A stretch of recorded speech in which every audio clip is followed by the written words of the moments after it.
Hello लोगोफोर गासै नायगिरि बिथांमोननिसिम आंनि अननाय आरो मोजां मोननायखौ नोंथांमोननो जासिहरबाय। लोगोसे आं दिनै भिडिअ लाना फैदों क्लास 9 आरो 10 नि जोबोर इम्पर्टेन्ट। दा स्कुला बन्द जानायनि थाखाय आङो बेखौ बानायदों। नोंथांमोननो माखासे इउटुबनि गेजेरजों जाहाथे नोंसिनि न'खरनि फंबाय बिनानावमोननो बेखौ देखायनानै होयो। मानो होननानै बुङोबा बियो लेखानिनोखा, बियो जोबोर इम्पर्टेन्ट आरो जाय फंबायमोना बिनानावमोना माने मेट्रिक होगोन बियो जोबोर इम्पर्टेन्ट जाना फैगोन। बेखायनो भिडिअखौ गोबाव खालामला जागायनोसै। नोंथांमोना नायोब्ला अन्नानै नोंथांमोनाबो बुजिनानै लानो गोनांखा। दे आं स्टार्ट खालामदिनि। हेफाजाब होयो सोमावसारनाय बिनि सोमोन्दै आङो रायलायगोन। जोंनि भारत हादराव गोदो हेफाजाब होयो सोमावसारनाया महात्मा गान्धीनि दैदेननायाव आरो नेशनेल कंग्रेसनि दैदेननायाव बियो मोनसे बिराद गिदिर महर लादों। आरो जों बे आइडियाजोंसो जोङो ब्रिटिशफोरखौ भारतनिफ्राय होखारहरनो हादोंमोन। बे हेफाजाब होयो सोमावसारनाय बायदि मैया बेफोरबायदि सोमावसारनायजों, बेखायनो जोङो बैफोरो दासिमबो बिराद इम्पर्टेन्ट जानानै फैयो। से नाम्बाराव नायदो, बे सोमावसारनाया 1920 निफ्राय 1922 सिम जादोंमोननो। हेफाजाब होयो सोमावसारनाया 1920 निफ्राय 1922 नि गेजेराव जादोंमोन। दायो 2 नाम्बाराव नाय, भारतनि हारिमायारि कंग्रेसनि दैदेननायाव बे सोमावसारनाया जादोंमोननो। गोसोआव ला जेब्लाबो जोंनि भारतनि हारिमायारि कंग्रेसआनो हेफाजाब होयो सोमावसारनायखौ दैदेनदोंमोननो बै समाव 1920 आरो 1922 समाव। 3 नाम्बाराव नाय, बे सोमावसारनाया सत्याग्रह एबा अहिंसाजोंसो दैदेनजादोंमोननो। गोसोआव लाथारनो गोनां, बियो माने दावराव दावसिजों नङा, बुलाय सोलायजों नङामोन। बे सोमावसारनाया हेफाजाब होयो सोमावसारनाय बियो मामोननो? सत्याग्रह एबा अहिंसाजों सोमावसारनाय। आङो सत्याग्रह आरो अहिंसानि भिडिअखौ सिगाङाव लाबोखाबाय। नोंथांमोना आंनि पार्ट 1 आरो पार्ट 2 नायब्लानो बुजिखागोन। दा 4 नाम्बाराव नाय, बे सोमावसारनायनि गुबै थांखिया ब्रिटिशनि आथिंनिफ्राय उदां जानो नाजानायमोननो। ब्रिटिशफ्रा जोंखौ रांखान्थि बिथिं आरो बायदि मैयाव गादबना दोनदोंमोन। गावसिनि रुल्स आरो सासनफ्रा माखासे गनायथाव नङामोन। नाथाय बैफोर गादबना दोननायनि थाखायनो उदां जानो होननानै बे हेफाजाब होयो सोमावसारनायखौ दैदेनदोंमोननो। 5 नाम्बाराव नाय, बे सोमावसारनायखौ जाफुंहोनो भारतनि सुबुंफोरा इंराजनि मुवा बेसाद बायनायनिफ्राय गोजानाव थादोंमोन आरो जौनि दखानफोरखौ बन्द खालामदोंमोननो। माने बे सोमावसारनायाव गोबां सुबुंफोरा बिसोरो ब्रिटिशफोरा जोंनि हादराव मुवा बेसाद फानोमोन जाहैदों आरो जौ फानोमोन, जौ दखान होयोमोन बिसोरो ब्रिटिशफोरा। बैफोरखौ ब्रिटिशफोरनि मुवा बेसादखौ बायनायखौ बन्द खालामदोंमोननो हेफाजाब होयो सोमावसारनायनि गेजेरजों। लोगोसे जौ दखानफोरखौबो बन्द खालामदोंमोननो, बिसिनि जौ दखान फाननायफोरखौ। गोसोआव ला नोंथांमोन, बेफोरखौ गोसोआव थायोबानो नोंथाङा बानायना लिरनो हागोन। 6 नाम्बाराव नाय, ब्रिटिशनि सि जोम बायालासिनो गावनि हारिनि सि जोम दिरुनदोंमोननो। बै समाव जाय हेफाजाब होयो सोमावसारनाय जादों नेशनेल कंग्रेसनि दैदेननायाव, बे समाव ब्रिटिशनि सि जोमखौ बायालासिनो मा खालामदोंमोननो?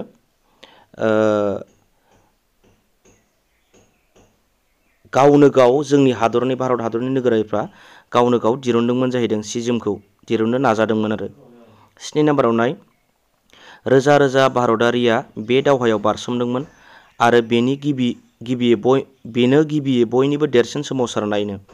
बे हेफाजाब होयो सोमावसारनाया गिबियै बयनिफ्रायबो देरसिन सोमावसारनाय होननानै बुंदों आरो रोजा रोजा भारतारि बा भारतनि नोगोरारिफ्रा सुबुंफोरा बे दावहायाव गोगोम बाहागो लादों एबा बारसोमदोंमोननो।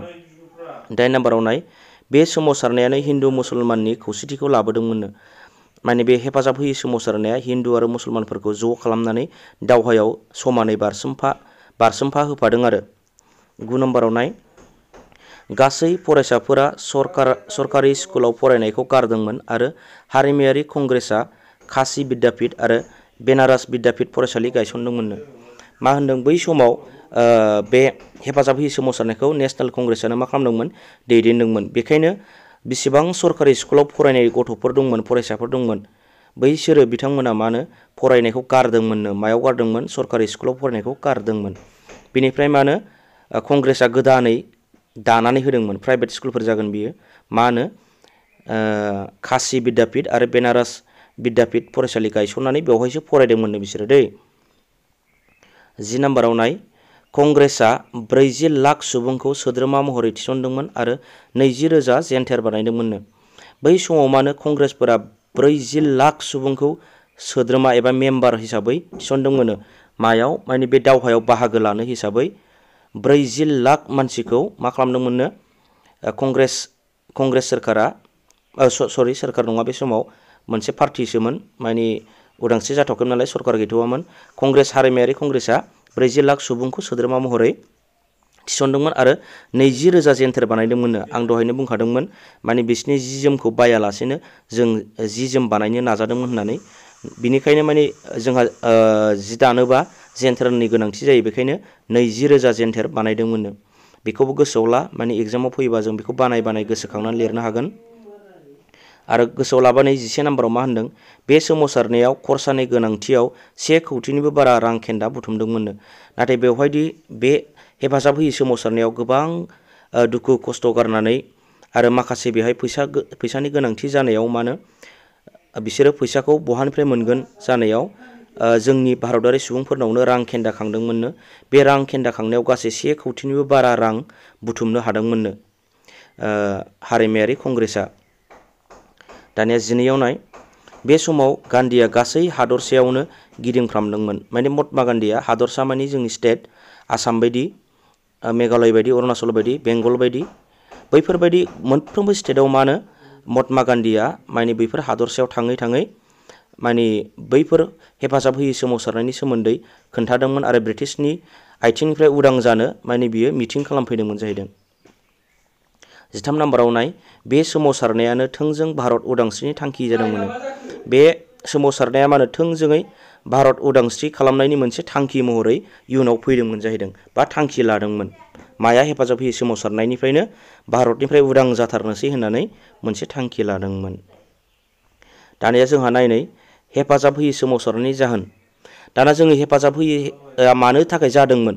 मानि थाखाय जादों होननानै सोङोब्ला मोनसे जाहोन थायो बैफोर जाहोननि थाखायसो बे दावहाया जादोंमोन आरो बा हेफाजाब होयै सोमावसारनाया जादोंमोन जोङो मानि थाखाय जादोंमोन नायनि मोनबा पइन्ट होदों आङो बेवहाय नोंसोरो एग्जामाव फरिखायाव फैयोबा बे मोनबाखौ लिरोबानो 5 नाम्बार मोनगोन एसेल' बानायदेरना लिरदेरफा माने मा होनो हेफाजाब होयै सोमावसारनाया मानि थाखाय जादोंमोन मा जाहोननि थाखाय 1 नाम्बाराव नाय गिबि मुलुग दावहायाव जेननाया भारतनि रांखान्थियारि आरो सुबुं सम्पदाव गाज्रि गोहोम खोलैदोंमोननो जेब्ला गिबि मुलुग दावहा होनदों जोंहा गोदो मुलुग दावहा जादोंमोन 1914 ना 1914आवनो बै मुलुग दावहा जानाय समाव मा होनो 1914आव गिबि मुलुग दावहा जानाय समाव जोंनि भारत हादरा रांखान्थि एबा सुबुं सम्पदाव जोबोर नोरजिया जादोंमोननो बैफोरनि थाखायनो मा हेफाजाब होयै सोमावसारनाया जागायदोंमोननो बे गिबि पइन्ट आरो नैथि पइन्टआव नाय 1919 मायथाइनि रावलाट आयेना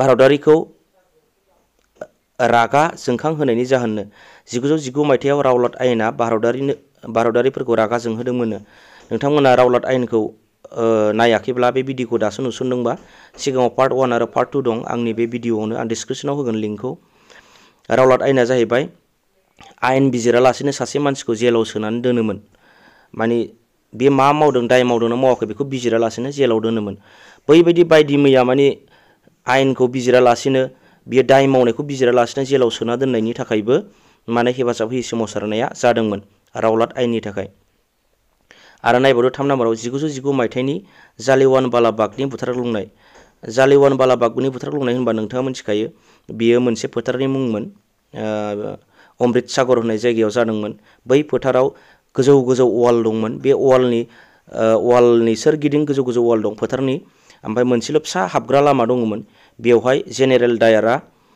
गोबां जोंनि भारतारि नोगोरारिफोरखौ मिथिं जानाय समाव गावथारहैदोंमोन बुथारहैदोंमोन आरो दाना बैबायदि जानला मोनला बुथारनायखौ मोजां मोनैनि थाखायबो हेफाजाब होयै सोमावसारनायनि मोनसे जाहोन आरो दावहाया बेबो जानायनि मोनसे जाहोन दाना 4 नाम्बाराव नाय मा होनदों ब्रिटिशनि भारतआव रांखान्थियारि सोबख'नाय नैबेबो मोनसे माने ब्रिटिश सोरखारा बै समाव जोंनि भारत हादरनि रांखान्थिखौ बा जोंनि थाखा फैसा धोन सम्पति गासैखौबो बिसोर गावसिनि आखायाव लादोंमोन आरो गावसिनि इंलेन्ड हादराव बेखौ मा होनो दैथायहरदोंमोन माखासे सम्पतिफोरखौ बैफोरखौ नुनानै हारिमायारि कंग्रेसआ ब्रिटिशनि हेंथायै हेफाजाब होयै सोमावसारनायखौ लाबोदोंमोन आरो 5 नाम्बाराव नाय खिलाफत सोमावसारनायनि मा होनो सोमावसारनायनि बारसे गनायथि होनायनो बारसे नङा दे बेयो फारसे खिलाफत सोमावसारनायनि फारसे गनायथि होनाय। खिलाफत सोमावसारनाया जाहैबाय